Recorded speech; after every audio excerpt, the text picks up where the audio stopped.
Let's talk about the cognitive cost of small talk. We're going to dive into something I think pretty much everyone has felt, that weird, surprising exhaustion you get from just chit-chat. So, right off the bat, let me ask you, have you ever been at a party or a networking thing or even just waiting in line, making small talk, and afterwards you just feel completely wiped out? Yeah, it's a super common feeling, and it turns out there's a really good reason for it. And this quote right here, it just nails it. Small talk can feel mentally painful when your brain runs on cognitive depth. See, this isn't about being shy or antisocial, not at all. It's really about how your brain is wired to process information. So let's get into what's actually going on in your head. Which brings us to our first section, your brain on nice weather. We're about to pull back the curtain on the invisible mental gymnastics that are happening behind the scenes during even the simplest conversations.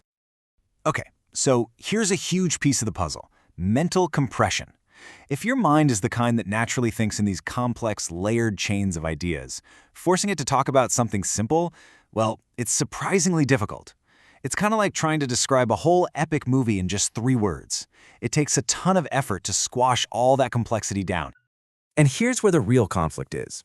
You see, on the surface, the goal of small talk is pretty straightforward: social connection. But inside your head, your brain is running a completely different program.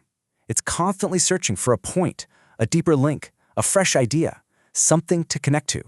And those two goals, they just don't line up. And that search, it isn't passive. It is real work. Even when someone is just talking about the weather, your brain is automatically doing all this extra stuff. It's tracking the context, it's searching for patterns, and it's scanning for hidden meanings, even when there are none. So here's the bottom line. All of that background processing starts to add up. It creates something called cognitive complexity. And what that means is, for your brain, a simple chat about nice weather is anything but simple. It costs real, actual mental energy. Okay, so we've established that it takes a lot of effort, but why does that effort feel so unsatisfying? That brings us to our next section, the missing spark.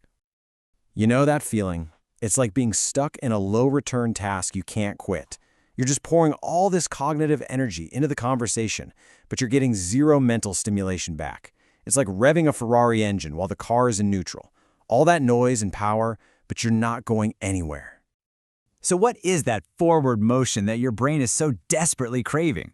Well, the missing ingredient, the fuel that it needs, it has a name. And that name is cognitive resonance. This is the key to this whole thing. It's that aha feeling, you know? That spark you get when ideas in a conversation suddenly click together, when one thought builds on another and you create something new in the moment. It's the complete opposite of a conversational dead end.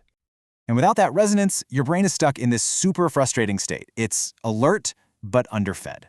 It's on, it's ready to go, it's actively looking for something to chew on, but it's being starved of the very thing it needs to feel engaged. It's basically mentally hungry.